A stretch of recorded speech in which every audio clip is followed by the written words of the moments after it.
I'll just start kind of on your own kind of personal journey and with the company and stuff. Could you just tell us a little bit about your kind of background in crypto and the company as a whole? So yeah, before I started like with Gamdom in general in 2016, I was already investing in Just Dice back in 2013. Okay. And I was dealing a bunch like with the guys from Bitfinex, and I also invested in Bitfinex in 2016. Well, from then on, I built like a casino together with a friend of mine, and that was Gamdom, but it wasn't like a casino as it is today. It was like first like a gamified like CS:GO skin casino, because that was like a thing back then, until the makers of the game decided to not allow this anymore. Well, they didn't really like do it as direct as it was, but it was basically because of the gambling. And then we had like the choice to either like switch to like some complete like fun gambling site, or like to make like a crypto casino. And given from what I knew, it was like easier to switch to being like a crypto casino, and that turned out to be like a good decision. Yeah. And I mean, obviously you offer lots of different games and lots of different slots and casinos and stuff. I mean, how do you see it kind of growing in the next few years? Well, there's gonna be like lots of regulation coming, and it's just about like adapting to it, probably like getting licenses. And I hope there is going to be like local licenses that are like crypto friendly in the future, that understand cryptocurrency and want to work with casinos like us. And I think if that is happening, then the future looks like pretty bright, as it's also like easier for customers, more verifiable, and there are not like those withdrawal limits you would get like at other casinos, and deposit restrictions from banks and so on. So it's like much easier for players. Yeah, that leads nicely into a question here. You know, talking kind of big picture, obviously the SEC is quite, I know you're obviously based not in America, but you know, the SEC in America is obviously cracking down quite hard on crypto, it seems. I mean, what kind of big picture, what, obviously there's going to be a lot of challenges, but for you personally, how do you kind of see it affecting your growth going forward? I think what they're mainly trying to crack down on is like just following like the FTX debacle, because like from what happened there, the reason why like SBF was able to pull off the scam so well is because he incentivized people to deposit more and more money through like aggressive staking programs, and he did that like all the way from the start when he launched the exchange. So I would even be guessing that he was like lying about making tens of millions of like quantitative trading and arbitrage in Japan. That he just like took out like all the customer funds he got and just like put them elsewhere to what it was, and then it crashed all the way down. So I think what the US regulator is trying to do is like basically just like crack down on all the APY promises of like different like coins and staking programs and so on, to make sure there's like no debts that can be like used by like some entity to basically like grow itself with customer funds. Well, we saw Kraken got a big fine last week, didn't they? And then I saw the Coinbase CEO yesterday kind of put out a tweet. I don't know if you saw it or not, but he put out a long blog post about how his staking isn't a security. It's listed all the reasons. Both very open about it, and very direct to the government, always on Twitter. Both the Kraken CEO and the Coinbase, and I think I think their customers appreciate that openness, but probably the government not so much. Yes. Just we've got a couple of other questions here. Obviously, the last month, 2 months, maybe since the turn of the year, we've had this kind of crazy surge in the kind of AI market. Obviously, GPT is everywhere right now. All AI coins are taking off, and just wanted to kind of get your thoughts on that thing. And would you see kind of an AI linked future in your kind of domain of crypto gaming, crypto casinos? I'm still figuring out what that would be. I'm experimenting like quite a bit with Oh, really? But in terms of like where it usually like goes with like coins, like I also see like there is some stuff starting, is that there's going to be like 99% that's not gonna like work out, and then there's maybe like one good idea that will stick around. But for now, I would call that quite some hype. Yeah. I mean, what have you how have you been kind of personally using it? I've been using it to kind of write articles and stuff, but it's a bit hit or miss. Well, it's sometimes like really like just about like formulating like complicated questions where you really want to get like a dedicated answer for that. Yeah.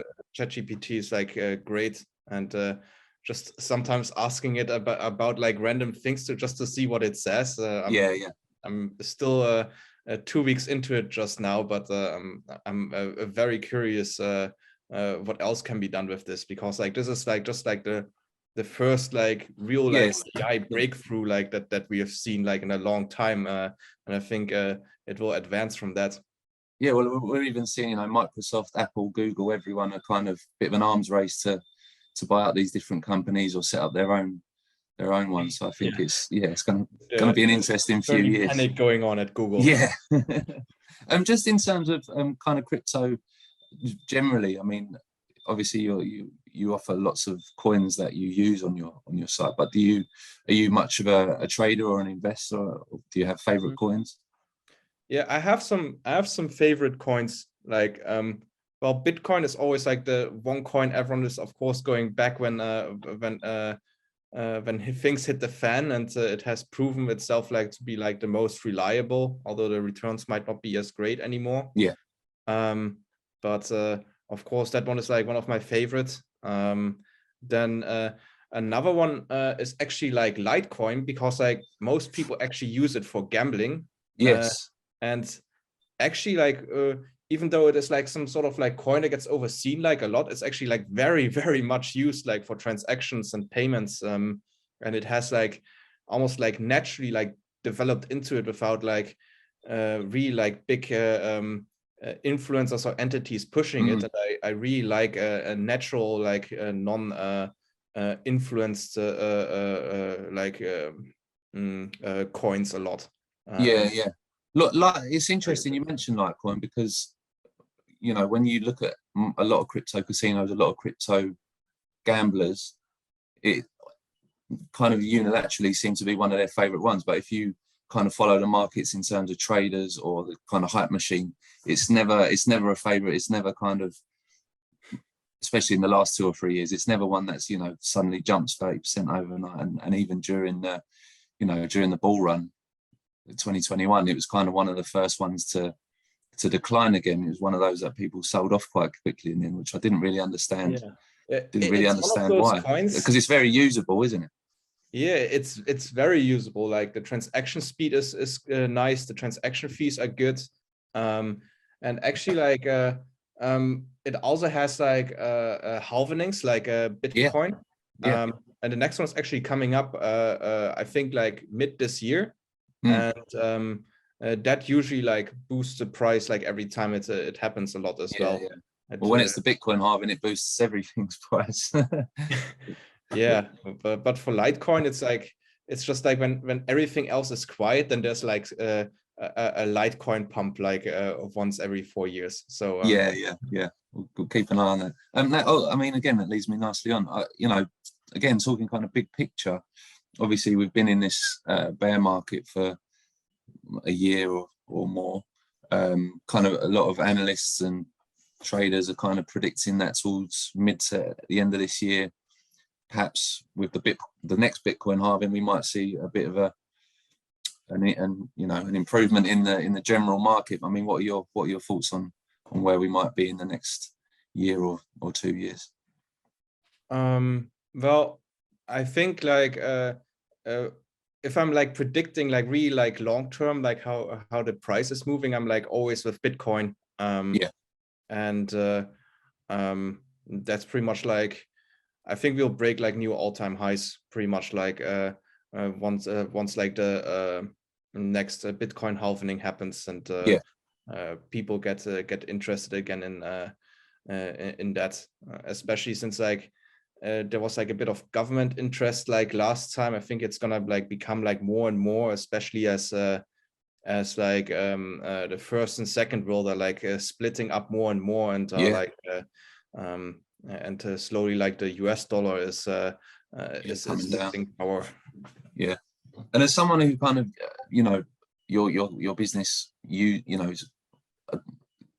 thrives on adoption of crypto, how in the time that you've kind of been in that industry, how much have you seen the change in how many people are using it, and how quickly do you think we could kind of get to that mass adoption, that magic mass adoption that people always talk about? Yeah, well, I've seen actually like just like constant like growth in adoption, and also like of like new users that actually understand what crypto is. I think that's constantly like growing. And also like looking at some page views and like trends, even though like the price is like declining, like overall like there are like so many like new businesses popping up. Yeah. Just the only thing like that really slowed crypto down like a lot, but that was just for 2 weeks, was when the FTX thing happened. People came also like into our live chats and were like asking if we know anyone at FTX so that we can get their money out and stuff. It was like it's not how it works. But I think in the kind of general, I mean, I don't know what the worldwide numbers are, but you know, that kind of negative stuff is always going to make much more headlines than you know, whatever positive things happen in the crypto world. So if you suddenly see a headline of $10 billion stolen or lost, if you're kind of on the fence about wanting to get into crypto, that's definitely going to affect you negatively from signing up, isn't it? So it's also like risky, because like we put like everything into like people's own hands, right? Like it's like, of course, like I mean, it's not like directly comparable to stashing like all your money into in your home, like next to the sofa. But if you talk to people online and you show off like your crypto assets, then they're like, well, let's see if we can steal them somehow. No, like you're very right. Very viewable. And even though you can protect your assets pretty well, like it's people find their ways to trick users to always be able to hack and so on.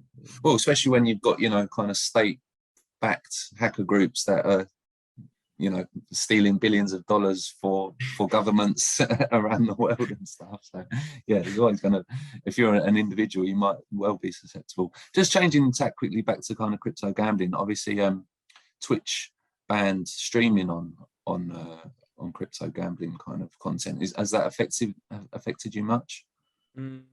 Well, they have banned like a handful of websites, but I think they haven't banned us, perhaps because like we have like a responsible gambling measures. We have like self-exclusion and so on. So and we weren't like trying to get like gaming streamers onto like the slots section. I think that that actually like maybe spared us from getting banned. Is that something that you've kind of thought about or looked at, or is that not really, obviously not now, but before, is that not something that was on your radar? Well, it was something like we were like expecting, because like of course like Stake was like going like very hard on like Twitch, and I think at like the point when like maybe not when XQC started streaming, but like when I think when Drake came like on Twitch, Twitch even like shadow banned Drake's stream so that he wouldn't be like visible all over Twitch. And I think that is like what already like made them like ready for like any next bad PR that's out there. They're just gonna like ban it. So yeah. We covered FTX. I just want to, sorry, yeah. On Twitter, we've seen kind of Rollbit getting a lot of kind of traction, letting people gamble with futures, 1000x leverage. What are your kind of thoughts on that, and how it compares to your platform? Oh yeah, Roemer is like kind of like nice because they have like their own native like token, RLB, and with the token you can basically like stake into like the lottery that they have on the website, which is basically funded by some casino profits. And every time like you go in the lottery and you stake your coins, like the coins are gonna, like 50% of the coins are gonna be burned.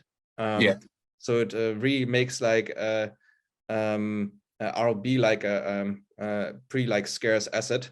And deflationary and goes up in value with that. Yeah. So a lot of people are like on Twitter and are like hyped because like finally well, what happened was like that there was like enough tokens burned that actually like the demand became higher, and now it's like pumping. Everyone loves a token burn as well, don't they? You know, Shiv, Doge. Whenever there's a token burn, that's the 1000x leverage is like pretty cool because like it's technically actually like very hard like to build something with like 1000x leverage. So that is like pretty interesting. Though I think like there was like some pushback to like the whole leverage aspect, I think, from the US government. I remember at some point like some platforms had to go down from like 100x leverage to 20x leverage because of that. So I think it might be like a bit risky on that regard, but nonetheless, like the feature is like pretty cool as well. Is that something that you might offer in the future, do you think?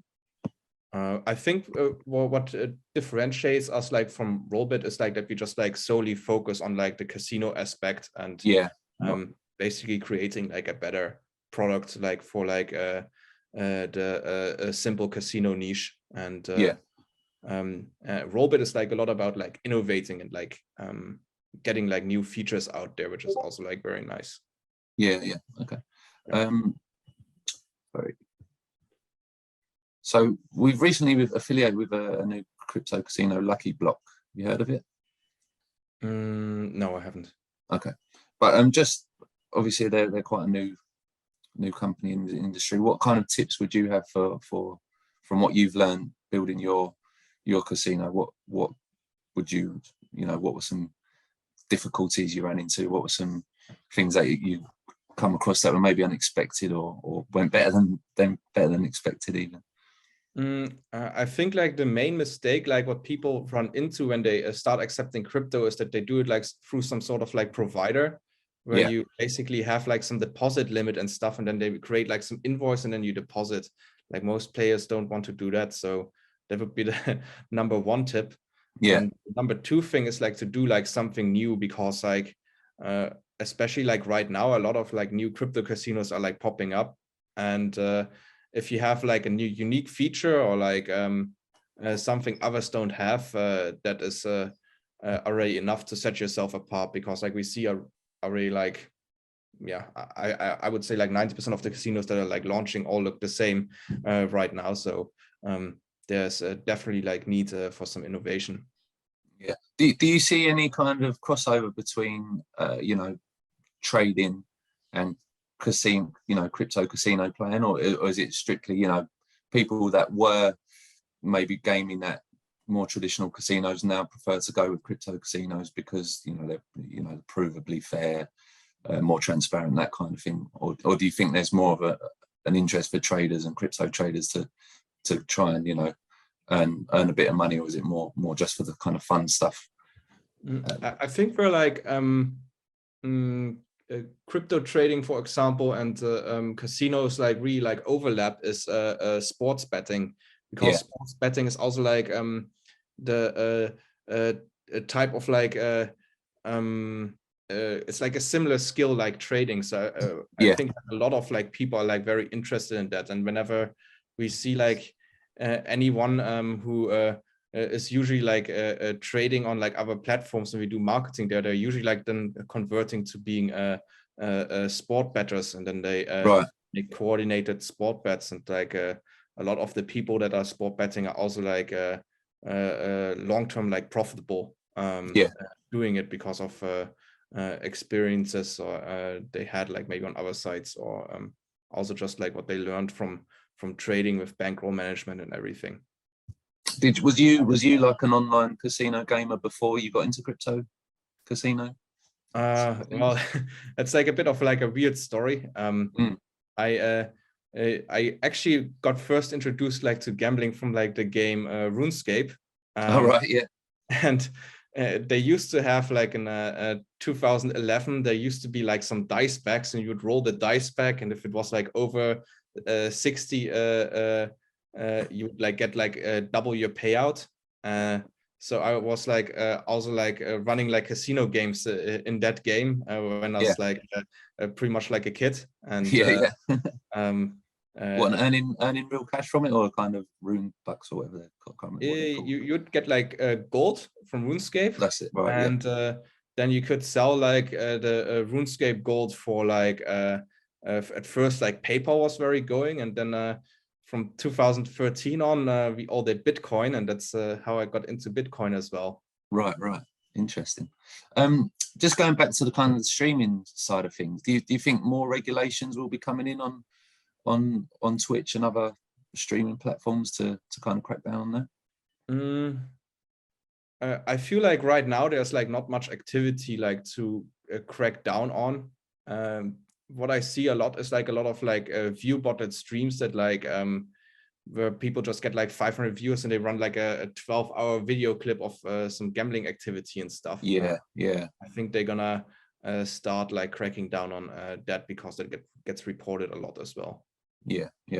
Just again, changing tech. I don't know how big of a football fan or not you are, but in the Premier League in the UK, we've seen, a lot of sponsorships, shirt sleeve sponsorships, advert sponsorships taken over by big crypto firms. Obviously, last year the Super Bowl was nicknamed the Crypto Bowl because of all the kind of crypto adverts that they thing. But is that something that you kind of see continuing, or I mean, probably there was less this year because of the bad publicity last year, but is that something that you would see kind of growing more in the future and helping kind of mainstream adoption as well?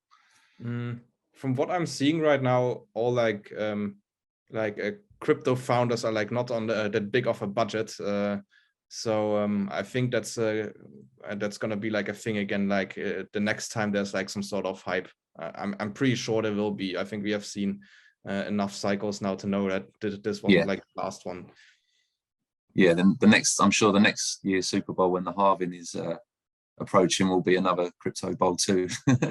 Yeah, I'm curious what the next hype will be. Maybe it will be the AI coins. Who knows? Yeah. Well, I think we've seen, in January there was a couple of coins. I can't remember the names of them, but I did a couple of articles on them, and one of the AI coins went up, 300% overnight because of ChatGPT, and that one was 250% or whatever it was. So I think that's, as you said earlier, though, because it's kind of such a new technology, I don't think people really know what they're investing in yet. They're just kind of jumping on that AI bandwagon at the moment before there's kind of a real reason behind it, if you know what I mean. But just sticking with a bit of football. Kieran Gibbs, ex-Arsenal player, was getting paid half his salary in Bitcoin. Do you think that's a good idea, a bad idea? Is that something that we're all going to be doing in future? He has like if he saves this other part of the money he's getting pretty well, that's not in the Bitcoin, because like we might be in for a ride if before we really know what the US government decides on crypto regulations, especially from what we are seeing right now. Like they're taking like a quite executing approach to crypto, and they are not very easy going right now. So it will really depend on that. In general, I feel like Bitcoin is quite kind of on the low end anyways in terms of pricing, so it might not be that bad. Yeah.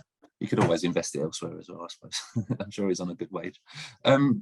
Just a couple of last couple of questions. Obviously, I don't know how much you're into NFTs or interested in NFTs, but obviously, 2022 was a pretty bad year for NFTs after a great year in 2021. So far this year, we've seen a little bit of a bounce back especially for the bigger projects, Bored Ape and CryptoPunks. Obviously, there's a lot of kind of negative headlines in some places that the bubble was already burst on NFTs. There's not any kind of real perhaps use for them. Do you think that's an area that might make a resurgence in 2023, or is it again an area that's kind of, we're at the forefront of it, but there's not, beyond profile pictures, there's not been a lot of actual utility, if you like, for NFT ownership? I feel like the very interesting part right now that is developing is like all the projects that have like actually built like a community where they really like got the exclusivity aspect going and have like events coming for like their holders are like the very interesting ones, and are like the ones actually like that are going up right now in value. I feel just like the only problem like that is still there, especially like for in terms of adoption for mainstream, is that it's like now so memed how like the with the copy paste your profile picture type of situation, that it's like very hard to like explain it to people like how NFTs actually work without seeing them as silly right away. Yeah. If you can right click and save and put £100,000 Bored Ape as your profile picture, I own NFTs, and obviously it's a lot more complicated but it's very difficult to explain to someone who's not in the crypto world that actually the thing that you're clicking right click and saving isn't yours, it's the actual one is that. It's kind of a difficult concept for some people to really understand if they're not, if they're kind of dismissive of it straight away.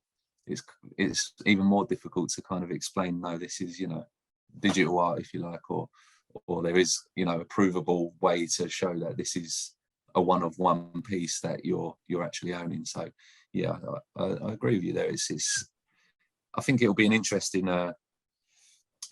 place in the next few years if, as you say, the way that Bored Apes, being the prime example, has managed to create this whole mystique of this is an exclusive community that everyone wants to buy into and spend a lot of money to get into. It might be hard for others to copy that, but it's definitely something that's very interesting.